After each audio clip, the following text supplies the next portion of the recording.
Hello, good evening, and welcome to the Institute for Government. First, an apology. You will notice I'm not Peter Riddle as billed.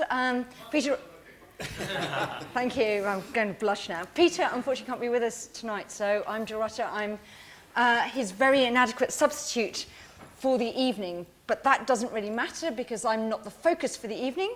This is another of our Big Thinker events supported by our very good friends at HP, which we're delighted to bring you.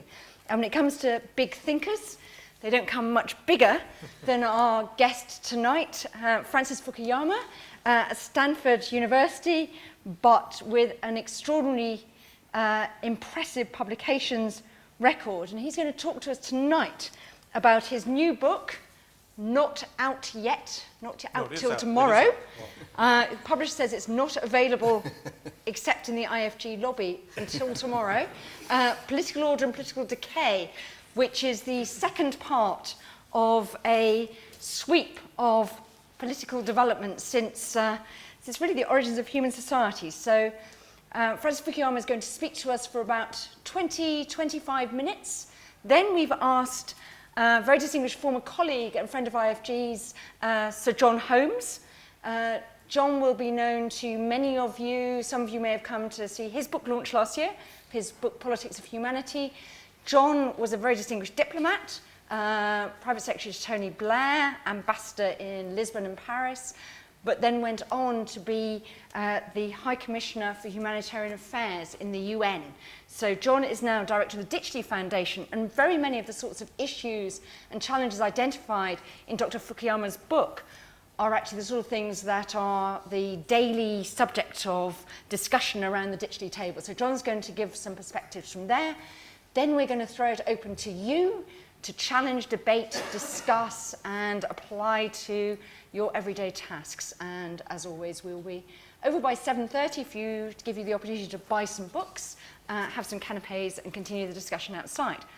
So without further ado, It's an absolute delight to introduce Frank Fukuyama.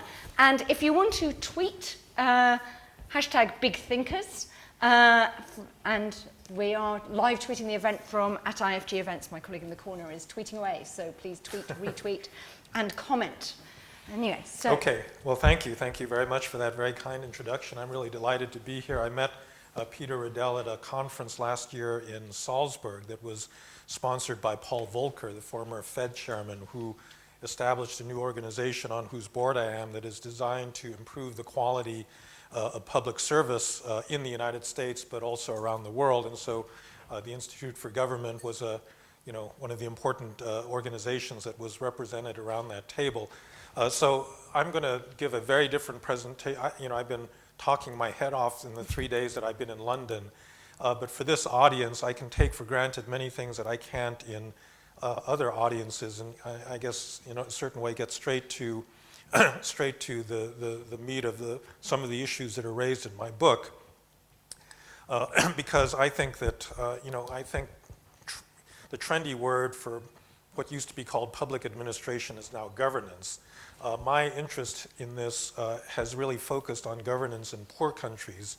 I've done a lot of work with the World Bank, with the Inter-American Development Bank, with DFID on improving governance, and that's really been a focus of a lot of reform efforts over the past 20 years, because I think the economists have finally woken up to the fact that the real cause of poverty is lack of state capacity and lack of governments that have the legitimacy and the ability to deliver basic public goods and services, and that if you can solve that problem, you will go a long way to curing the problem of poverty. That's the good news. The bad news is that no one has the least idea about how to bring this about. And I think if you watch the flailing about in Iraq and Afghanistan and other very troubled so-called fragile or failed states, you'll see that there's a basic gap, which I think is a cognitive and a theoretical gap, in understanding actually how do you get to modern government in the first place. And that was the origin of this book. I realized as a political scientist, if you say, where did the modern state come from and how did it develop? I had no idea, and no one had ever taught me that in my in my graduate school education. So I decided to write this long 2-volume book to try to fill in my own missing education. So I want to talk about, well, certainly 2 issues, and maybe we'll get to the slides down the road, depending on how much time we have. But the first is just the historical section, because I actually have a whole chapter on public administration in Britain early on in the book, and talk a little bit about the structure of that part of the book. I want to definitely talk about what I call political decay in the United States, and then if we have time, I'll move on to these slides about the question of rules versus discretion and the issue of bureaucratic autonomy, which I think is critical in poor countries. So let me begin. The first part of the book is really how you get to this so-called Weberian state, that is to say, a state that is impersonal, based on merit, where people are promoted based on their expertise and knowledge. And I think this became an issue in the recent Euro crisis, because it turned out that, among other things, Greece was in big trouble. Of course, the Euro set up the real calamity in the first place because of its design, but the Greeks walked right into that trap because of their out-of-control public sector. They've got something, there's an OECD report on this that showed that they've got something like 7 times the number of civil servants per capita that this country does. They could not control their wage bill. And the question is, why are they like that, and why are the Germans like Germans? So there's chapters on Germany, Prussia, Germany, Greece, Italy, Britain, and the United States. And the question is, why did some of these countries manage to get to a modern state while others are still flailing around with this? The German story, the Prussian-German story, is actually not a very happy one. But, well, okay, let me back up a little bit. So the basic structure is based on a theory that was put forward by a political scientist at Cornell named Martin Schefter, who said it's all about sequencing. And that actually countries that developed modern impersonal states when they were still autocracies managed to create a kind of insulation for these bureaucracies that then survived into the modern era, whereas countries that democratized early, before they had undergone state reform, had a much bigger problem, and that was the story of Greece and Italy. And so in the case of Prussia, as I'm sure you're aware, Prussian bureaucracy really begins under the great elector in the late 17th century. It's shaped by all of the wars that Prussia fights, under Frederick the Great, and basically the defeat at Jena by Napoleon is the big spur for the Stein-Hardenberg reforms that actually allow the middle classes into the bureaucracy, establish the principle of merit, and so forth. Now, the problem with Germany is that they create this highly professional, insulated bureaucracy that then is so completely autonomous that it goes crazy in the, by the time of World War I, and the German general staff is basically setting foreign policy aims, independently of the government, and so forth. So the Germans have a little bit too much of a good thing. But what's interesting is that the post-1949 government, the basic bureaucracy of the Federal Republic is the one that had been established really in the 19th century. And there's tremendous stability and continuity and continued insulation from political manipulation of that bureaucracy because it was built before democracy. Greece is the opposite story, where Greece Greece was one of the first European countries to adopt universal manhood suffrage. They did this in the 1860s, and right from the beginning, first of all, the Greek state was illegitimate. First, it was an Ottoman province, then it was heavily manipulated by Britain, France, Russia, a number of other outside powers. These outside powers put their first king, Otto, a Bavarian Wittelsbach, heir on the throne, and the Greeks never regarded their own government as legitimate or representative, and in order to get political support when the franchise was opened up, they used the public sector as a source of patronage. And this tradition continues to this day. So after 1974, when the colonels gave way to elected democracy, everybody celebrated that, but the two main Greek political parties have simply alternated in stuffing the public service with their own appointees, and because they've all got tenure, the size of the government just grew with every turnover between PASOK and New Democracy, and this is really, I think, the fundamental problem that they've been dealing with. Italy, you have the same kind of problem. They never did a public sector reform. When they democratized after World War II, the Christian Democrats faced this big problem of how do you beat the communists in the South in terms of getting people to the polls, and what they did is invent this very sophisticated system of clientelism, which survives to this day and has really undercut the ability of that country to do a serious reform. Now, in this story, the United States and Britain figure because these are two countries that actually started with patronage and got rid of it. So they actually did a successful reform, and the United States did it when it was a democracy. Now, in the case of Britain, the chapter on Britain is really about kind of the Northcote Trevelyan reform in the 1850s. It was finally passed in 1870. And this, by my account, is basically the result of a kind of rising British middle class. That the British public service prior to that point had been an aristocratic playground, and basically the children of the bourgeoisie wanted their children to get into these good jobs in Whitehall, and they lobbied and they organized politically. And because of the Westminster system, and I think the relatively compact nature of the British elite, the Northcote Trevelyan report was published in, I think, about 1856. By 1870, you actually enacted this into law, and many of the people around this room are now kind of the heirs of that civil service tradition. So it happened actually very, very quickly. And it was the result of this kind of social and economic change that made a middle class want this. The story in the United States was much, much more complicated because we don't have a Westminster system. We have a system of checks and balances that makes government decision-making extremely difficult and diffused. The reason that I think that patronage and clientelism, so people think of this as a species of public corruption. I actually think it's an early form of democracy. And the reason I think that is the experience of the United States. The US was the first country to open up the franchise to all white males. This happened in most American states sometime in the 1820s and resulted in the election of the first real populist president, Andrew Jackson, in 1828. Jackson, when he was elected, he beat a Boston Brahmin, John Quincy Adams.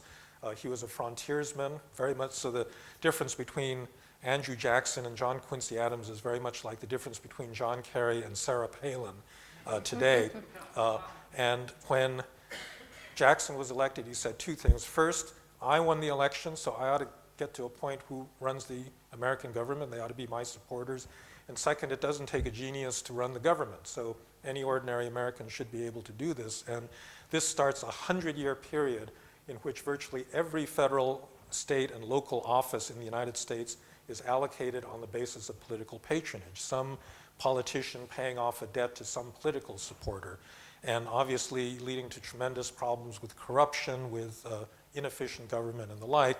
And the way that the United States gets out of this is essentially political, that you have a civil service reform movement, again led, like in this country, by rising middle class individuals who then want a better quality government.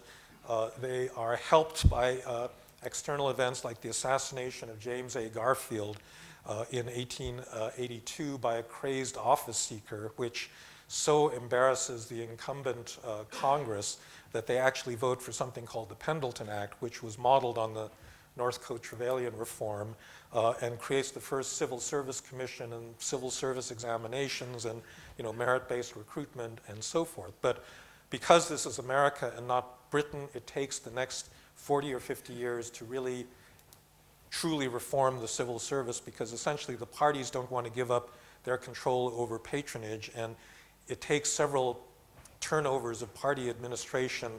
So the old parties are willing to classify civil service posts when their outgoing political appointees are vulnerable, and that's the only reason that the system gradually expands. But by the time of the New Deal and Franklin Roosevelt, they pretty much put this, much more modern system in place.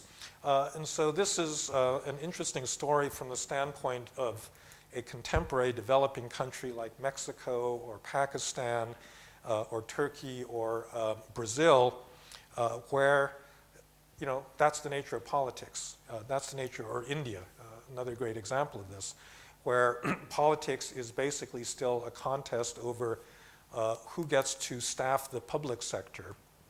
And the reason that I actually teach this American civil service reform case to audiences of civil servants in developing countries, because I think that the American route out of it is actually the way forward for many of them. And basically the message is the reasons that you have a poor quality civil service are entirely political.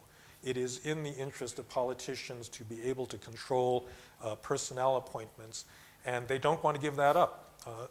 You can lecture them all you want about good government, but it is in their individual self-interest to do this, so they're not going to do it unless they're forced to, and the only way they're going to be forced to is by using politics, as the progressive movement did under the leadership of people like Theodore Roosevelt or Woodrow Wilson, plus a big grassroots mobilization that was actually in favor of better government, and that's how they got there.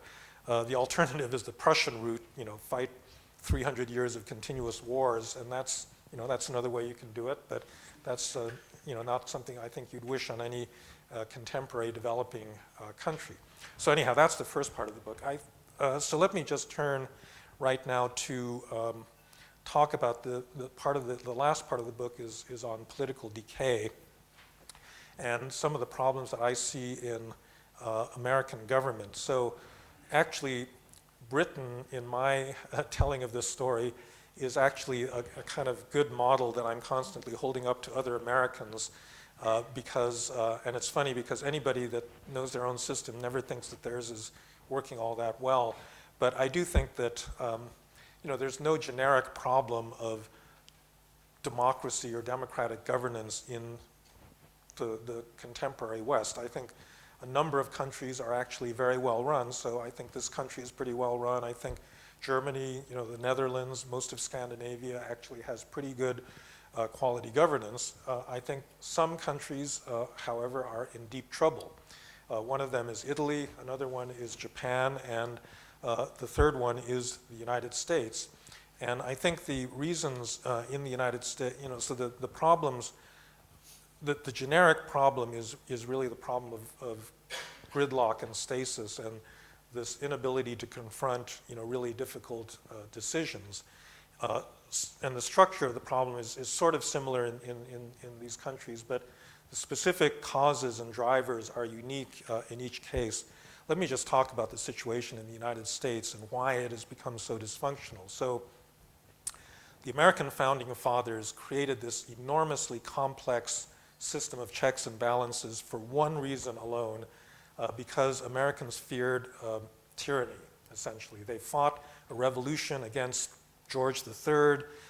They believed that the single most important threat to their political well-being was an overweening centralized government, and James Madison and the other founding fathers created an extremely complex way of dividing power in multiple ways, through different levels of government, through presidentialism with a separately elected executive, by having two houses in the legislature, through judicial review. I mean, that was not there in the original understanding of the Constitution, but got added very quickly. And so at every single level, power it's not, properly speaking, separated, it's kind of duplicated in many respects. And so many parts of the government can check many other parts of the government. But the American government actually worked for many periods. It didn't work so well before the Civil War, but in most of the 20th century, two political parties were basically like this, where there's very substantial overlap between Republicans and Democrats. And that allowed, presidents like Roosevelt or Reagan to fashion, or Lyndon Johnson, to fashion large coalitions that could push through very ambitious pieces of legislation.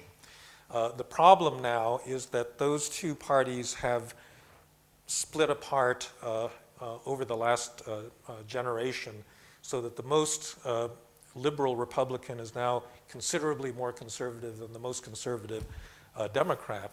And they've actually become like parliamentary parties in a parliamentary system. But when you combine a parliamentary party system with a check and balance set of institutions, it is really disastrous. And so there's many, instances of this. The United States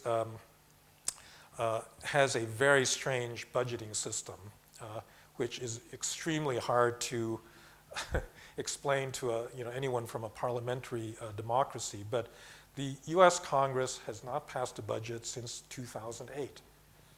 And last year, it failed to pass a budget, and as a result, the government was shut down. Well, actually, the issue was whether the U.S. would repay its debts, whether it would raise the debt ceiling to repay its own debts. The government shut down for about a week. It was a criminal offense for a federal employee to actually show up at his or her office to do their job. And it was the result of this combination of the partisanship combined with the peculiar nature of the American check and balance system. And there are many, many other cases of this. There's something like 60 ambassadorial nominations that President Obama has made that are stuck in the Senate because every single senator is able to veto any given, or not veto, but they can put a hold on any executive branch appointment. And this leads to a general situation that I call vetocracy, meaning the rule of the veto, which means that it is extremely easy in the American system for a small minority to stop action by the majority. And this shows up in a lot of ways, and I think what I call repatrimonialization is the capture of the government by well-organized interest groups. And so for reasons that really escape me, the US Supreme Court has said that money in politics is a form of free speech and therefore it's constitutionally protected and cannot be restricted in any way. And this has led to, the rise of it's not just well-funded and well-organized interest groups, but now just rich individuals, of which we've got an awful lot in the United States, that can actually strongly influence the outcome of individual elections and so forth. But traditionally, conservatives have liked checks and balances because they think this is a protection against big, overweening government. And that has historically been the case. The reason the American welfare state was always later and smaller than its European counterparts was that it was just so hard to get this kind of legislation through. So every European country had a universal health care system put in place usually in the first couple of decades of the 20th century. And in America, it didn't happen until 2010, the second year of the Obama administration. But I think what conservatives don't understand is it works in reverse, that if you ever want to do entitlement reform or actually cut the size of government, the same system of checks and balances is going to prevent you from doing that. So, you need some combination of tax increases and spending cuts in order to put the budget on a long-term trajectory of sustainability. You're not going to be able to get there because even if you elect majorities and a president that want to do this, the fact that you've privileged minorities in this particular fashion means that it is extraordinarily hard to do this. I think this has a lot of implications internationally. I'm on the board of something called the National Endowment for Democracy, which basically, it's a taxpayer-funded organization, but it gives grants and support to civil society groups like Solidarity back in the 1980s in Poland, and is in the business of trying to level the playing field in terms of political contests in authoritarian countries. And the fact that American democracy looks and I think is as dysfunctional as it is right now is a big problem for the cause of democracy. So a guy like Vladimir Putin can say to his people, look, we're decisive and we can move ahead, and look at the Americans, their system is not working. And of course the Chinese don't need to say that. They've been thinking and doing this, for the last for the last generation. So I think I'm actually going to skip the slides. Yeah, it's okay. I'm going to skip. I don't have time for them anyhow. So I've taken too much time as it is, so I think I'll end there, and I'll look forward to the commentary. Thank you. Thank you very much.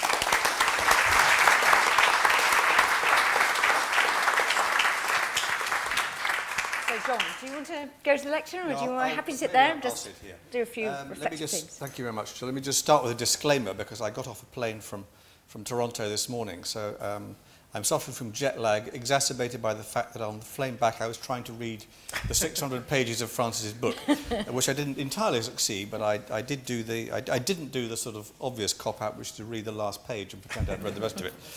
Anyway, let me just say to start with, it is a fascinating and thought-provoking book, which I really strongly recommend to you, from what I've read of it. There's a series of fantastically wide-ranging geographical and historical case studies of political development in different places, and the understanding that shows of how human beings behave politically and societies behave politically is really outstanding. I think that not everybody who reads it in different countries are going to like it. If you're Greek, you're not going to like it. If you're from southern Italy, you're going to like it. If you're from Nigeria, you won't like it, but you won't be surprised, I guess. And if you're American, you won't like it either, because as you've just been saying, you're very critical of the American system in many ways. But it's a very convincing and well-written narrative. And there's some fantastic reflections on issues like modernization without development is one of the concepts you have for many countries, which helps to explain why they've just been dysfunctional, even though in theory they should be modernized. As you were saying just now, the role of violence in developing political institutions, not that you're recommending it, but when it's not there, sometimes it had deleterious effects. And then a very interesting discussion, which you touched on just there, about how clientelist politics develop as opposed to genuinely democratic politics, and the disadvantages of that in the US and elsewhere. Now, I can't possibly do justice to all the 600 pages, so I'm just going to single out 4 points and make it 1 or 2 comments and maybe a couple of questions as I go along, which you might want to respond to, Francis. First of all, obviously, as a former bureaucrat, I fully approve your insistence on the importance of institutions and bureaucracy for good governance. In other words, you're very clear it's not good enough just to have accountable institutions or elections or rule of law or checks and balances. You also have to have good quality of decision making and government, and the ability to implement decisions and to act in the common interest. And you attach a lot of importance, I think rightly, to the importance of meritocratic systems being developed for bureaucracies. I think the point is this is not a given in any country these days, and good institutions, good bureaucracies can decay for all kinds of reasons, maybe political, maybe also the sheer difficulty of achieving things in a very complex world at the moment.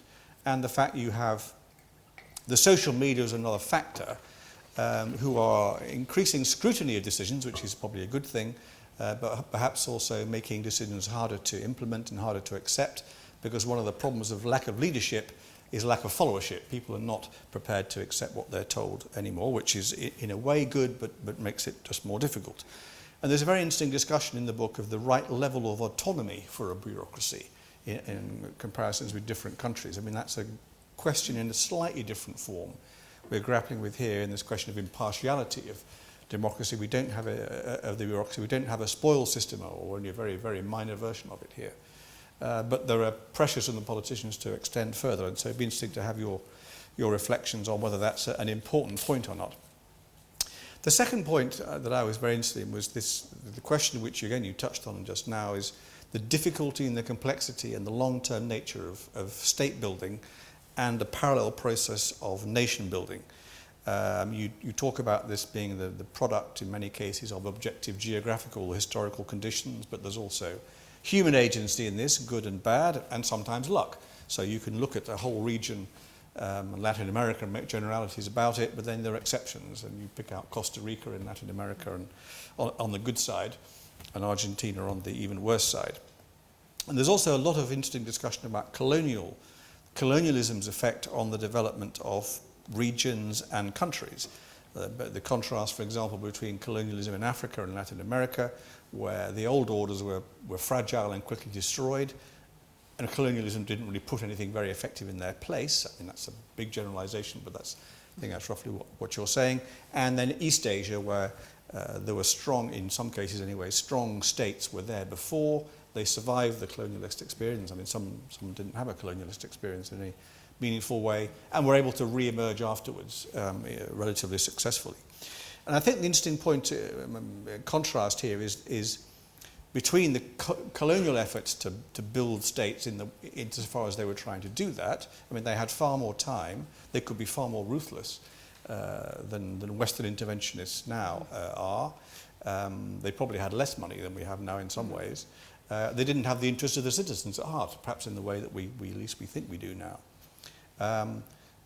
But still, their results were very mixed, is the best way of putting it. Now we have, and you touched on Iraq and Afghanistan, and they're the sort of cause célèbre of this nation building, where, let's put it no higher, we haven't done very well, despite huge amounts of money, a lot of effort, but we haven't had time, we've had more scrutiny. It's very difficult. So I think the question is, I mean, not all the examples of nation building have been quite as bad as that. The UN has had a bit more success in places like Liberia and Sierra Leone and East Timor, all fragile, but all sort of vaguely moving in the right direction. But the question is this effort to nation build from the outside, to impose some kind of structure on a nation you've gone into and sort of overthrown the old order, are we wasting our time completely? Is it ever possible to do this? The problem is we failed, as I say, I think, in Iraq and Afghanistan, it's fair to say that, or are failing as still in Afghanistan.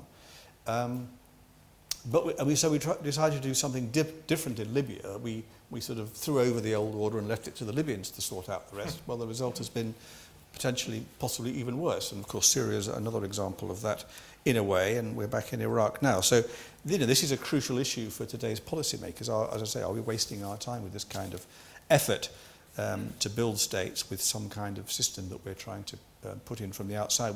We always tend to, I think, attach far too much attention to the electoral process. It's very hard to know how you get legitimacy otherwise, but elections don't make democracies, and they certainly don't make the underpinning bits of civil society. So there's a big issue there which we're still grappling with. The third point is this question, again, you touched on a political decay, and the interesting point you make very clear, not just about the US, is that democracies are as subject to political decay as any other kind of political systems, especially if you've got a question where the new elites, as it were, which are originally democratic, have captured the system in one way or another, perhaps through money, perhaps through other means, and equality of opportunity is declining and inequality of income is increasing. And you get a real hardening of the arteries, perhaps, of democracy there, especially if you then combine that with a sort of intellectual and institutional rigidity, which mean that the system is simply not adapting to change as it goes along. Now, you've talked a lot about the US, so I won't say any more about that, except to say that I just came back from a conference we were organizing in the US about the global role of the United States in the future. And that was mostly about their role internationally, but of course you couldn't divorce that from what was happening domestically and the gridlock in Congress and the inability of many things to happen because of the polarization you were talking about and the impact of money and electoral gerrymandering on the system. What was particularly worrying, I found, about that was that there was a recognition by the US participants in this conference that this was the problem, or this was a big problem, but absolutely no, not only no idea what to do about it, but no belief that anything would be done about it. That's more profoundly worrying even than the problem itself. Now, do we face the same problems in this country? I don't think we do, not in the same way anyway, but we could be accused of not adapting to change. We have got a sort of federal country now, which is just about to become more federal, and all of a sudden we have absolutely no idea intellectually what to do about this. So there's I just came back also from Canada, where they've been following the Scottish referendum with great attention, and they, like most people anyway, were relieved about the result, but said, "Welcome to our world. You're not going to like it very much." That's what I can tell you. And the fourth point is a sort of related point, really, about the future of democracy and whether democratic values and institutions are universal in some way. or not? Are they inevitable? And is progress inevitable in that direction? And I think, if I may say so, Francis, you're a bit mixed about that. Is my impression. You say it's not necessarily universal, or certainly not inevitable, but you also suggest that as states grow economically and middle classes develop, this is pretty much the way things tend to go, because it's a very powerful idea, which has a very powerful attraction to people, and it's natural that as they have a little bit more wealth, then they want more participation, and that tends to lead you in democratic directions. And you think that you talk a little bit about the Arab Spring, and then maybe even there, it may take 100 years, but the same sort of processes or wishes are visible under the surface, however ghastly the short-term results are. But again, you suggest that democracies can easily become complacent and rigid, again, are not insulated from the problems of decay. And there's a major problem which you don't talk about as much, perhaps, but which is the issue of the inability or the difficulty of democracies to look long-term and to take long-term decisions. And that brings us to the question of China, which again you talk about quite a lot, about the Chinese system and how they, for example, have always had rule by law and not rule of law, and still don't, and that's an important point. But the question is then,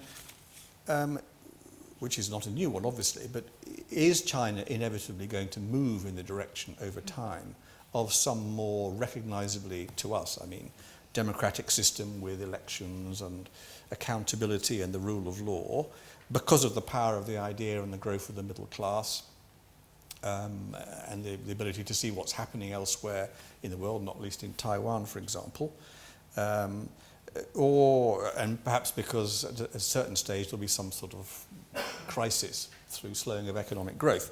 Is that what's likely to happen, or can you postulate the alternative, which is that they develop a system which is still authoritarian and not democratic as we would call it, but is consultative, has a lot of, or a degree of individual liberty in it, but not political liberty or public liberty, if you see what I mean by that distinction, and has checks and balances in it, like the 10 years limit on the time and power of the leaders, and can combine that with still making effective long-term economic decision-making in a way that we seem to be struggling with. Is that plausible? Personally, I don't find it plausible, but there's a sort of alternative model to the democratic model there. If anybody wants to pick it up, and if it can survive, but again, it'd be interesting to hear your views. By the way, I recommend to you, if you haven't seen it, the latest Economist cover, which is one of the cleverest I've seen, which is "She Who Must Be Obeyed." XI, who must be obeyed. But the interesting point about that, in a way, is that you do make the point that China has evolved quite a long way since Mao's time, away from the personalization of power, which is a good thing. As far as I understand it, Xi Jinping is doing exactly the opposite. He's repersonalizing power and redrawing it into his person. Right. How dangerous is that for China's future development, and maybe its democratization at some point? Or will that be precisely the factor which will provoke the crisis which will change it? Anyway, let me stop there. John, that was very, very tour de force, I think, for somebody who is suffering from jet lag, whatever. Your conference on the US wasn't in Canada, was it? You went. No, I went to both, actually. Oh, right. It was in the US. So, Frank, do you want to pick up any of the points that John just made before we throw it open to the wider thing, just to... well, maybe I can come back to that and combine it with, but I'd like to hear from the audience. Yeah, so that's very good. So I think there's some very, very interesting, challenging points. So what we're going to do is, let's just knock it around. We'll take 2 or 3 comments, questions, or whatever. Lauren is behind with things, so first person off the blocks. Can you tell us who you are?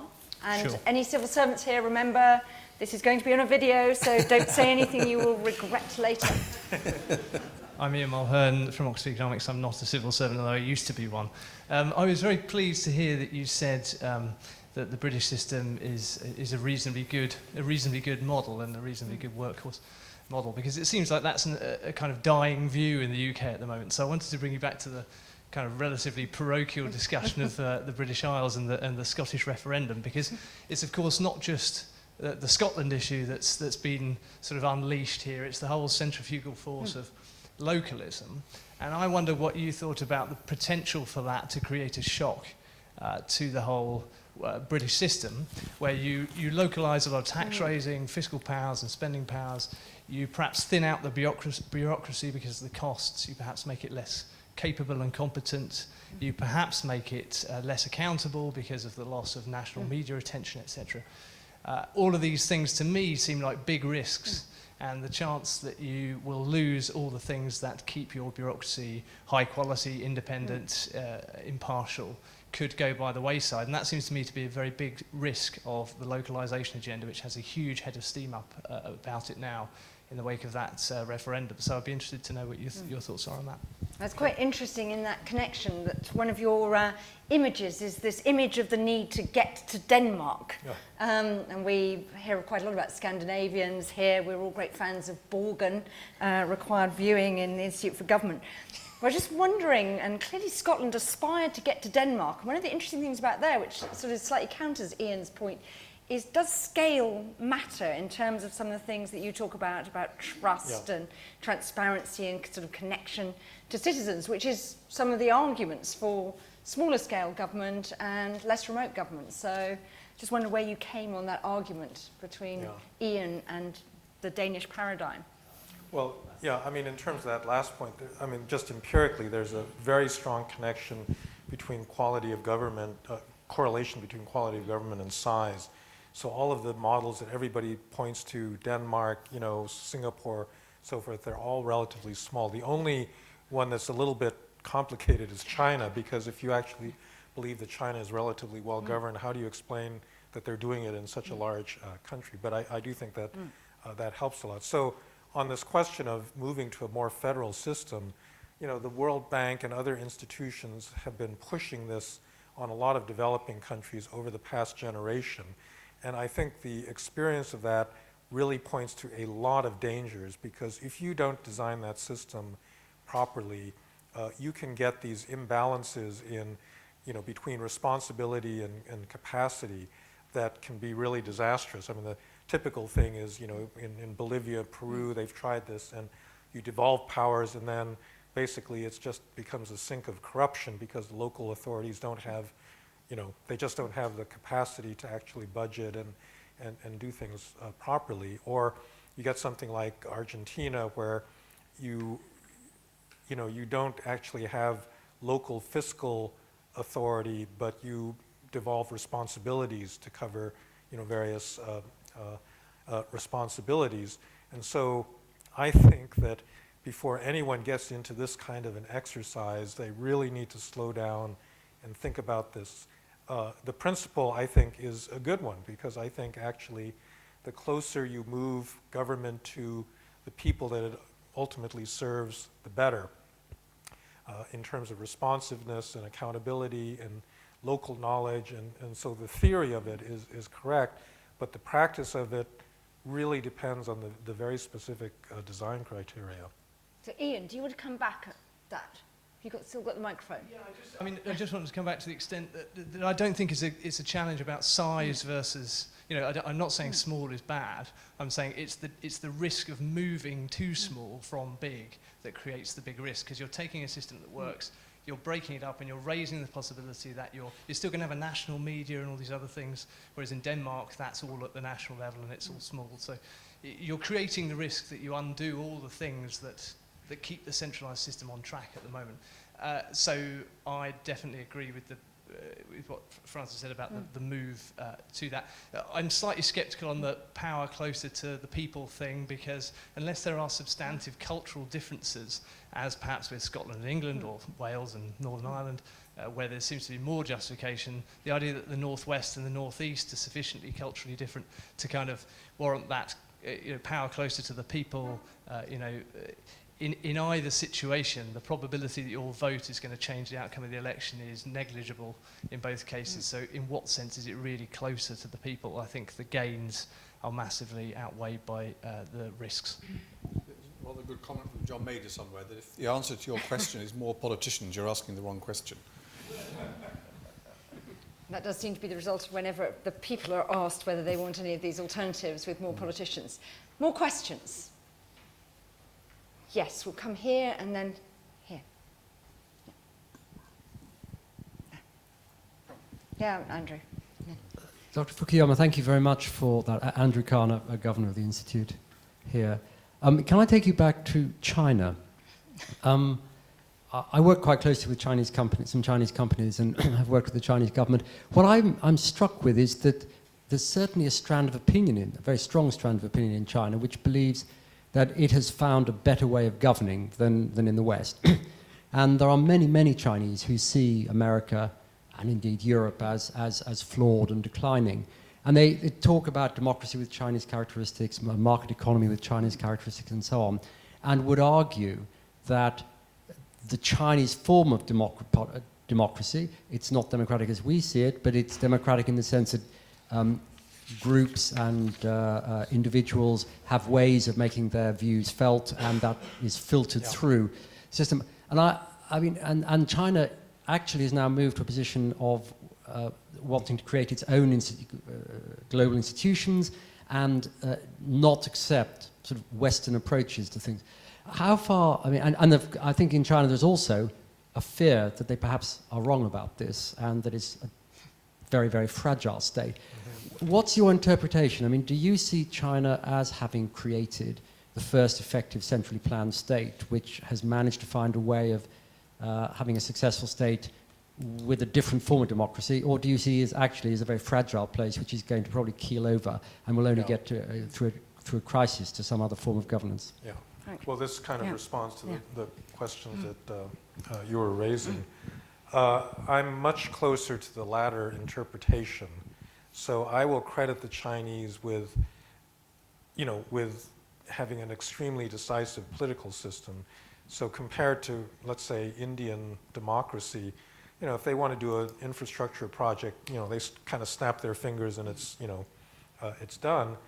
And it's really optimized for promoting economic growth, and so they've been very good at that, but it's come at the expense of a lot of other values, beginning with the air they breathe and the food they eat and so on and so forth. And if you had a mandate to optimize a different set of things or a different set of trade-offs, I think that the government effectiveness would not look as well. But I think but they've also got some really big liabilities, which are, I think, hidden right now.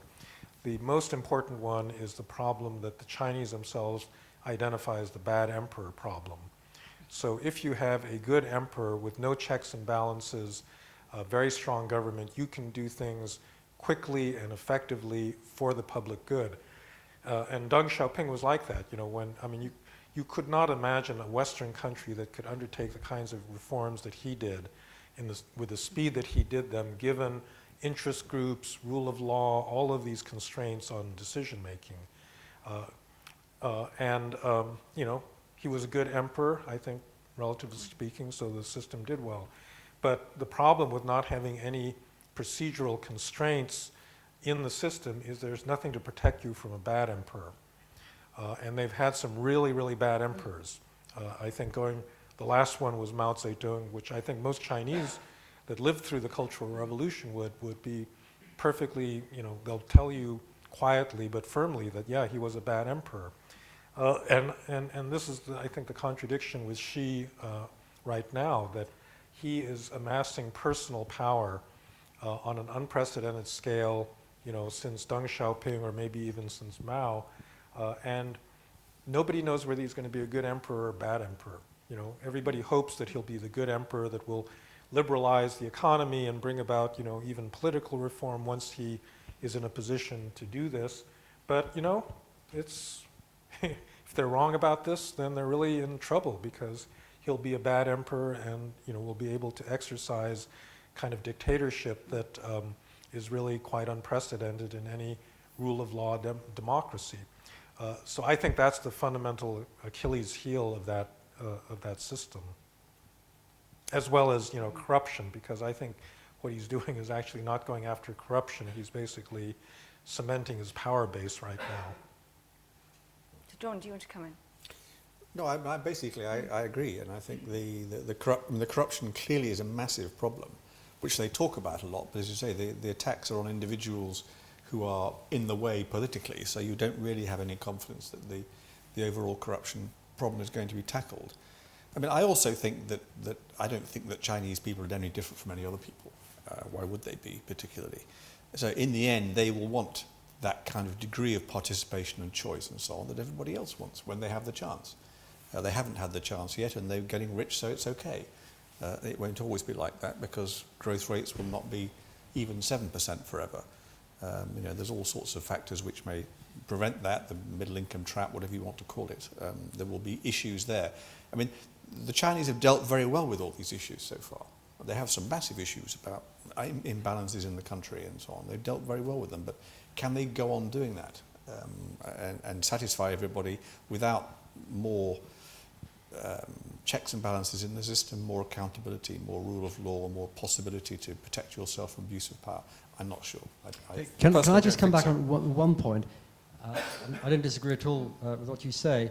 In China, you have a curious form of meritocracy. I mean, really, the people at the top of the Chinese system are very, very, very bright, and that goes most of the way down. You also have clientelism and a lot of patronage and a lot of corruption, but it doesn't seem to end up in incompetence getting. It just Yet. Indeed, yet. But you do have a meritocratic system, and you played great emphasis on meritocracy in your opening remarks. So this is an empirical question, and I don't think anybody actually has enough data. So this is a subject dear to my heart, because I actually have a project at Stanford that is trying to empirically measure the degree of meritocracy in China, which is pretty hard. Good luck, yeah. We're actually planning to do a version of the FedView survey that's given to American civil servants that ask people, for example, are people in your office promoted on the basis of political connections versus ability, and this sort of thing. And I don't know whether we can actually pull this off, but we're going to try. So people will commonly assert that the Chinese bureaucracy is meritocratic. I don't think they have any data on which to base this.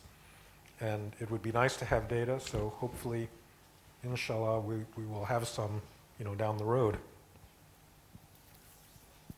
There is actually an extremely interesting quote about the civil service in the US in Frank's book, which makes rather sort of distressing reading for those of us who've worked in the British civil service, but just about how frustrating it is to work in the US bureaucracy. It'd be very interesting to see what your survey of the Chinese bureaucracy has like. I just wanted to, on this, one of the points we had at one of our earlier Big Thinkers series, we had David Runciman, who'd written a book called The Confidence Trap, and he was sort of basically saying democracies are better at sort of muddling through because basically they can get rid of bad leaders, whereas autocracies can't. But he wasn't clear that democracies actually would be as well placed as more autocratic societies to confront future challenges. The particular one he introduced was climate change. And it's quite interesting in the light of the Chinese announcement, I think yesterday in New York, that they are going to, for the first time, commit to carbon reduction. I just wondered whether you thought there was a real sort of serious threat that actually in facing up to that, which makes the prospect of a global deal more likely, because the US can't hide behind the fact the Chinese won't come to the table, whether actually that was going to expose differences between the regimes and their capability of getting, confronting sort of a big global semi-existential threat. Yeah, I think it may be interpreted that way. I actually think that the Chinese government is doing it in its own self-interest, because burning that much coal is what's making Beijing's air completely unbreathable, and that may be actually the most live threat to their legitimacy now. Right. So they're going to want to get rid of all those coal-fired plants regardless, and then they can say, yes, we're doing it because we're such good global citizens and we care about the melting of the ice caps and the polar bears and all that stuff. But I really do think that this is a pretty politically self-interested move. Whether that'll shame the United States, no. I mean, Americans don't care, That's a slightly depressing after comment. Yes. I am a civil servant, so I'll steer clear of the British Isles, particularly because this is being recorded. I thought your story about bureaucratic appointments as patronage was incredibly fascinating. And I wonder if you think there's a role in that story. So I very much take on board your point about kind of middle-class action as a prospective bulwark against that. But I wonder if there's a role at all for particularly developing countries for private sector development, whether in terms of reduced relative currency of public appointments, or as a consequence of that reduced currency because of a diffusion of middle class kind of desire to do something about it, or indeed because of sort of crony capitalism and private sector taking on some of that patronage role and location that the bureaucracy may have otherwise. So I wonder if there's sort of any thoughts there. So that's a really interesting question. And I think the middle class and a vigorous private sector can actually go either way. So it can get sucked into a patronage system. The American railroads were the leading edge of industrial capitalism in the second half of the 19th century, and they learned to play that patronage game perfectly. They bought every legislature in the western states. The reason, one of them was Leland Stanford that founded my university. So there's no guarantee that, a vigorous private sector will solve this problem. On the other hand, a lot of, capital, so a vigorous private sector is very good for a couple of reasons. First of all, it gives people a place to earn money that's not in the government. Many developing countries, if you want to get rich, you go into politics because there's no other avenue for getting rich, That's just the way it is. In Nigeria, that's really all those guys with the private planes, in Abuja, they're all government official. So having an alternative is a good thing. And also, I think if it's a really competitive, rule-based capitalist system, people are actually going to want better quality government. They're not going to want to have to bribe their way to get a license or whatever. So it's a very mixed bag. I think that the private sector sometimes can help, but a lot of times it can also get co-opted. I agree with that. I think in Africa, the countries you see are doing better are the ones where they've begun to develop a serious middle class and entrepreneurs, who are who are not just clients of the ruling elite, whoever they are, and who pay taxes, some, and are beginning to demand results for those taxes. And that's a pressure on the government to improve the quality of governance, which is a much more effective pressure than the pressure, frankly, from Western donors to do the same thing, because it's coming from within and people they know and work with. So, more questions. I'm not sure there's anyone in the other room. If anyone's in the other room who wants to ask a question, you need to come in here to ask a question. No? So, any more questions? Yes. David. I think the point you've been making about the role of the middle class is absolutely key here. And it seems to me this is the one reason for being very hopeful about China becoming democratic, because they will look, and I think do look, at Taiwan and South Korea and see that you can start a market economy and be very successful with a dictatorship. But if you're then successful with your market economy, this inevitably produces a middle class, and that middle class does exactly what you've said, which is demand to have a role in the government. And I think that's almost certain, whether it's a better system now or not. I can't see the wealthy Chinese middle class, which is grown up, accepting that position very long. I don't know if that's your view. No, it is my view, and I think you also see it in Singapore. If you talk to well-educated young Singaporeans, they're really tired of this paternalistic, authoritarian system. And if I had to bet, I think Singapore will democratize in the next generation. Will it get better as a result? I think that the Singaporeans are really good at whatever they do. And so they're a good authoritarian regime, and they'll be a good democracy when they get there. Yeah. Yes, I think Adam.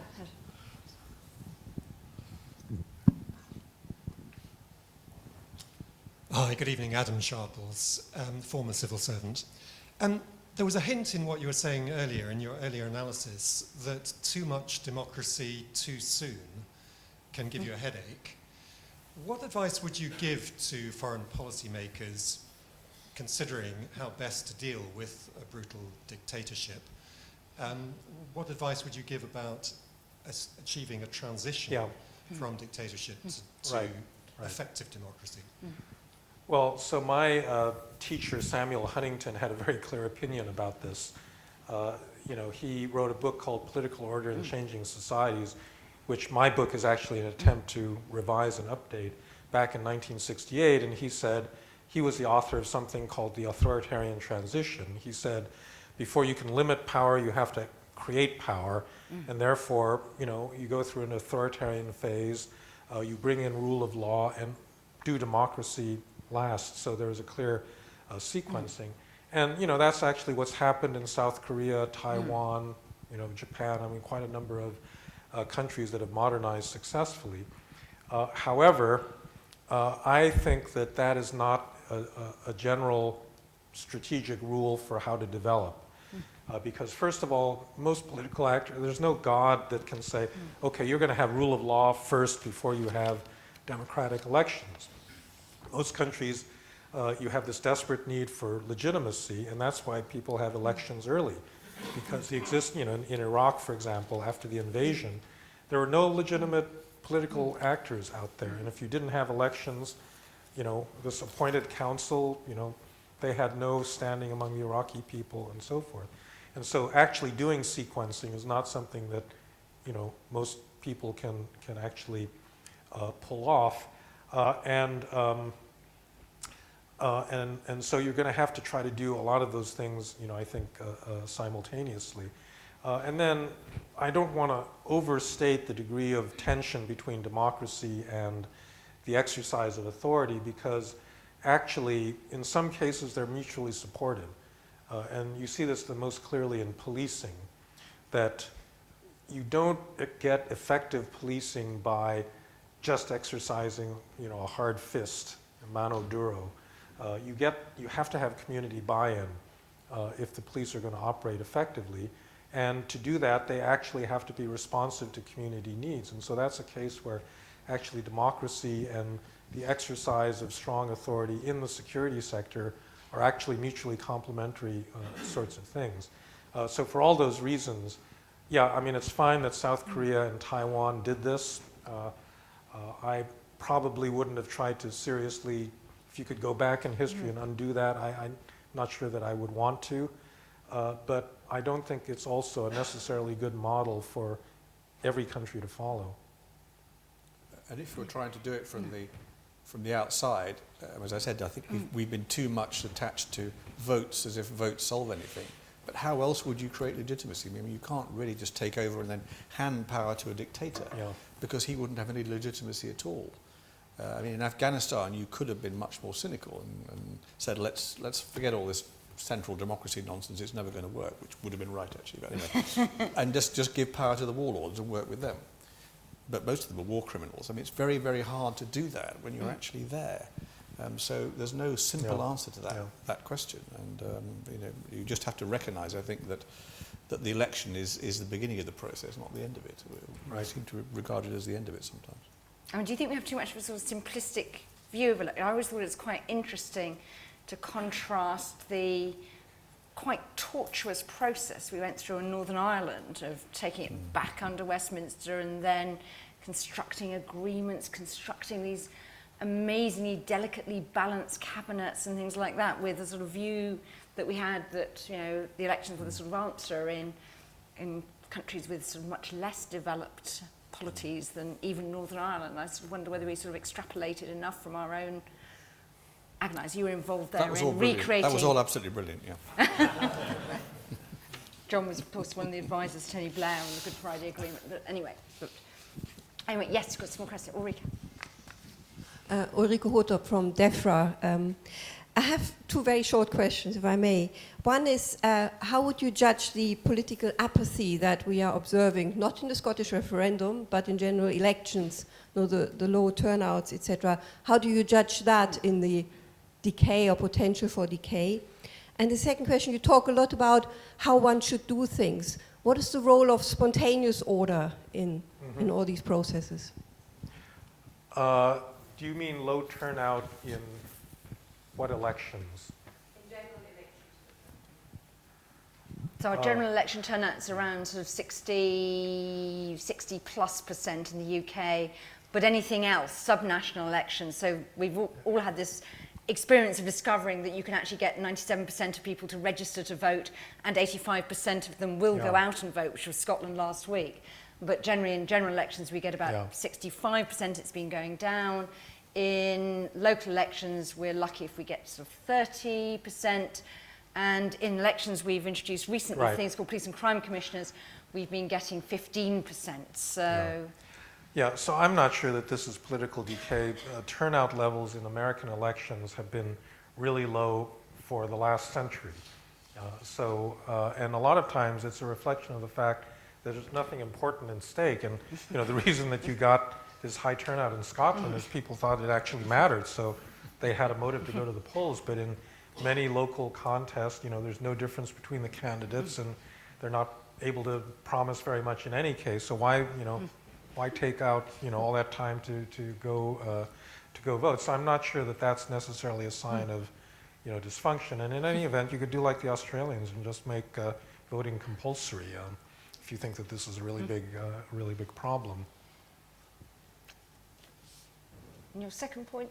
About the spontaneous order. Oh, I'm sorry, yes. So I think I hear this a lot in Silicon Valley where I live, because there's been this constant hope that, so everybody knows why you hate government and you hate hierarchical institutions and people that exercise authority. And I think it's a democratic dream that you can replace all of this with spontaneous order. And there's a left-wing and a right-wing version of this. So the left-wing one was Karl Marx, who said the state was going to wither away under communism.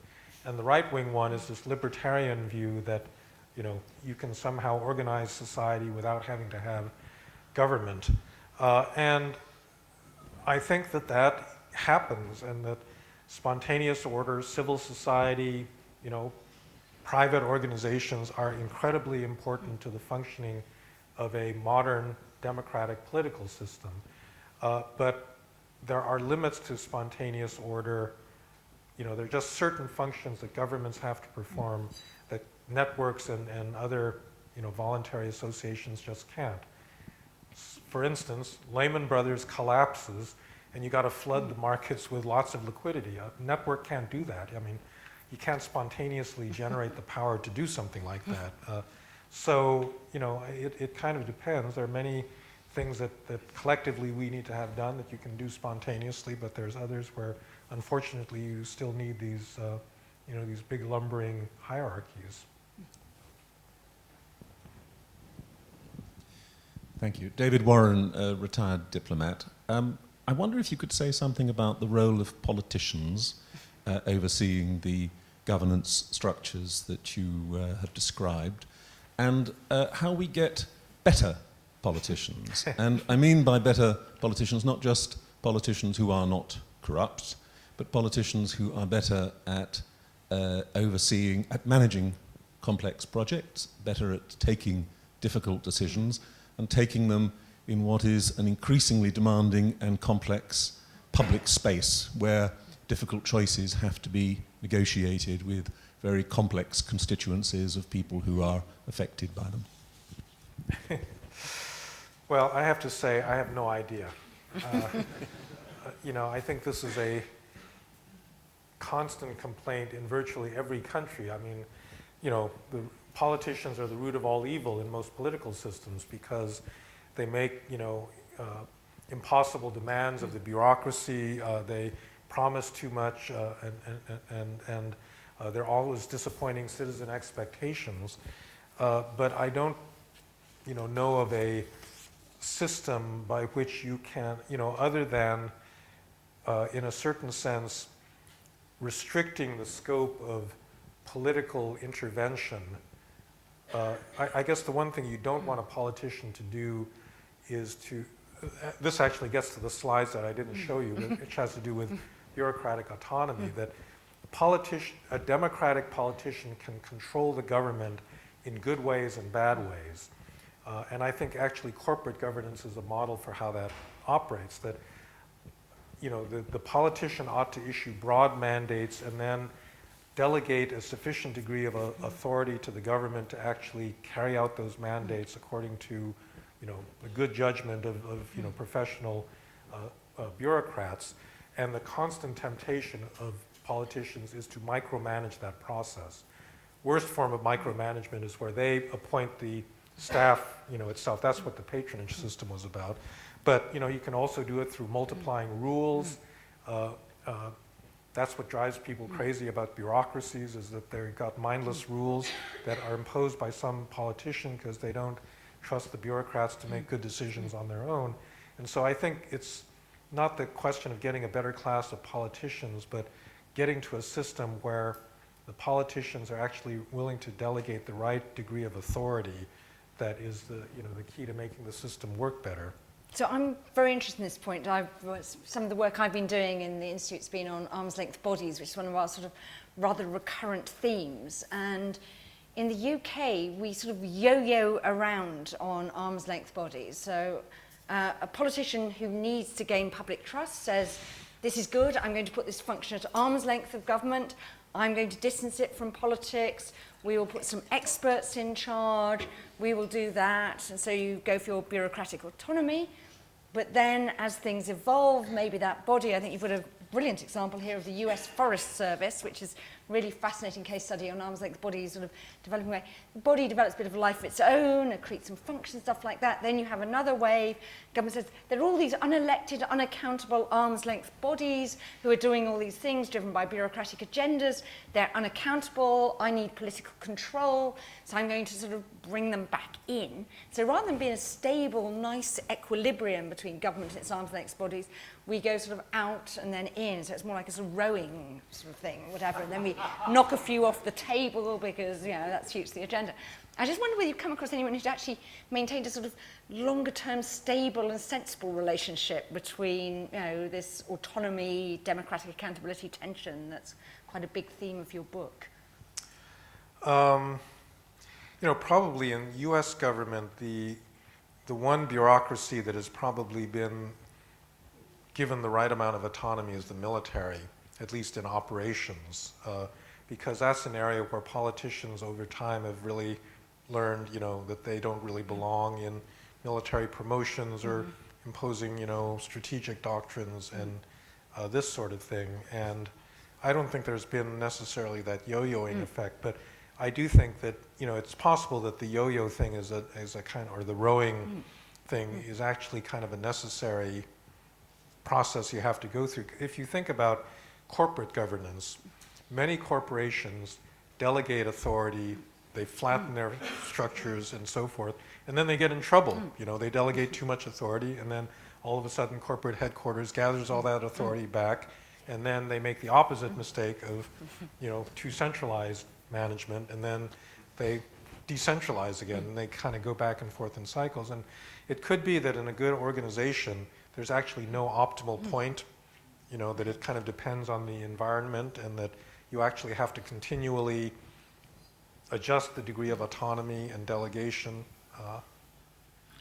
But the other point that's often made here, and probably elsewhere too, is we now have a breed of professional politicians who've never done anything else. They started off as, went straight from university into somebody's an advisor in Congress, equivalent in the US, and then move up the system like that. So they've never been in any other activity and never run anything else. And so are they actually well equipped to take these decisions? I mean, there's no solution for that I found. But do you think it's a problem?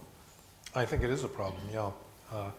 Right, and I don't see a good solution to how you pre-qualify people that are the elected representatives of the people, because, I just find that hard to conceive. Richard. Richard Mottram, former civil servant. This isn't my question, this is just the observation. You're only probably the second person I've heard in the IFG in the last 2 or 3 years to extol the virtues of Northcote Trevelyan. I think you probably don't realise how ironic it is for the British, this is the point that John touched on, to use things. It might lead to these days of your book from civil service. My question really was, and it sort of reflects also, I haven't read your book, but I've read your Foreign Affairs article. I'm trying to get my mind around, America's been a reasonably successful country, give or take, over quite a long period of time. Is this despite or because of some of the characteristics of its system of government that you explained or described? And is it possible to envisage, and I think I know the answer to this, but I was going that you could tweak the system credibly to produce the benefits, or to retweak it so that it's still beneficial? Do you see what I find that? Yeah. Well, okay, so first of all, I don't believe that American society is at all in decline. The private sector in the United States, I think, is just as innovative and vigorous as it ever was. And that was always America's claim to fame, that it had this really innovative entrepreneurial economy. And government was always, and classically the reason that we've had a vigorous private sector was that it was actually hard to expand government. So we couldn't create all the layers of regulation and state intervention that Europe, went in for. And so that was, that was the genius of the system. But I think the problem is now that the American government, over time, nonetheless, has still gotten very big and interferes a lot. And in terms of budget, fiscal sustainability, we're not on a sustainable path. And so, in a sense, you need strong government in order to cut back government. And that's the thing that I think we don't have right now. I don't see a path by which you're, for example, going to be able to do entitlement reform, given the nature, of this check and balance system. Yes. Can I just ask a supplementary? Yeah. So we're doomed? No, I think, I'm somewhat pessimistic. I think it may actually take an external shock or something that will shake up the system. The financial crisis that we just went through was not enough, so it's got to be pretty big. Yes. Michael States, I'm the National Audit Office. My question is also about America. It seems to me there's a bit of a difference between the state and federal levels of government. Yes. While federal government is very highly gridlocked, Yes. state governments, my perception is they're still largely functioning in most cases, even though state, they also have dividing power. They also have many different independent elected politicians, elected positions. They also have branches and judicial systems. So is there some feature of the federal government that is particularly destructive to policy making, or are the states heading the same way as Washington is? Well, some of the states are, but I think in general, there's actually been a lot of reform of state government, and actually in the past generation, a lot of them are performing a lot better than they used to. So I think there is some hope in the system. I think the problem with federal government is just it's one of scale. It's scale, and also the fact that everybody's focused on it, so that you can do reforms on a municipal or state level that do not attract the partisan attention of everybody the way that changes in Washington. So for example, you can do healthcare reform in Massachusetts, kind of fly it under the radar like Romney did, but the moment you try to do it in Washington, that becomes impossible. So I think, Isn't there also a problem with, when you talk about big reform, a problem of failure of imagination, which I think we have here too, that we've got a fantastic system. Why should we wouldn't touch that? The Constitution, I think you say that somewhere in your book, is untouchable. It must be right. That's right. We don't have a constitution, but we still think basically our system is the best in the world. Yeah. So we wouldn't want to touch it because it's just beyond our grasp. And I think that's the sort of intellectual decay. Yeah. It is quite interesting that it's on a state level that California, which is not a small place, live there quite, be a sizable country if it were a country, went through some near-death experience of not being able to set budgets, fiscal crisis, laying off large numbers of people in the universities. Just wondered whether there was any sort of lesson from the way in which California seemed to have managed through that might then give some sort of foreshadowing of tweaking at the federal level. California under Jerry Brown is not out of the woods yet, because the real problem is actually in the future with all these unfunded pension liabilities that we really haven't faced up to. But the budget is in balance and actually has been running a surplus because he raised taxes and cut spending, which the federal government could do if it wanted to. But I think part of that is the fact that there's actually a unified government in California. Democrats now control the governor and both houses of the state legislature, so they can now do things that were not possible previously. One final question. Anyway, yeah, Andrew. Yes, justified. It's your government. And a former civil servant. Just, I mean, you're saying that the American approach to governance has decayed. But if I go back 20 years, some of the most exciting ideas about how to reform government is coming out of America. I remember a book called Reinventing Government. It was very exciting, had a great influence over here. And I wonder whether you could sort of comment on why that energy focusing on the sort of things we focus on here in the Institute for Government, why that has fallen out of favour in America, why it's not influential anymore. I think it's a political explanation. So Clinton and Gore engaged in this Reinventing Government initiative, but I think that they realized that if they were really going to do this properly, they would have to go up against the public sector unions. And that's kind of a core Democratic Party constituency, and they just weren't willing to do that. And in this country, as I understand it, there's been this interesting development that your public sector unions, despite the fact that the union tradition is much stronger and very militant, they were neutralized in a way that the ones in the United States weren't. So I think that the kind of new public management and these various reform waves were just much easier to carry out here, for political reasons. And you could do it in New Zealand and other places as well, because you just didn't have that kind of political opposition. Why didn't the Republicans then pick up the banner and say this is our interest to reform government? Well, first of all, the current Republicans are crazy. I mean this quite seriously. But, they're just not interested in reforming government. They want to kill government. The Tea Party wants to kill government. They do not understand why you need a government at all, and therefore you try to tell them that we actually need civil service reform. They'll just say, no, just get rid of them. So. It's rather solitary points on which to end. Before I let you go, there are copies of Frank Fukuyama's book outside at a special IFG price, £20. Frank's agreed to stay and sign copies, so that's unique. You won't get that anywhere else if you just order it on the internet, so I encourage you to go outside. There are, of course, to help you while you're in the queue, wine and canapes as per every IFG event. Thanks once again to the support from HP making this event possible.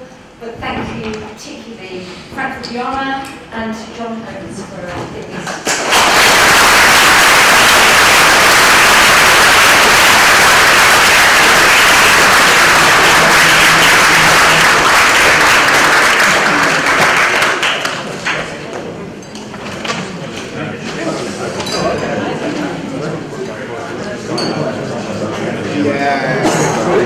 Everything's quite limited anyway.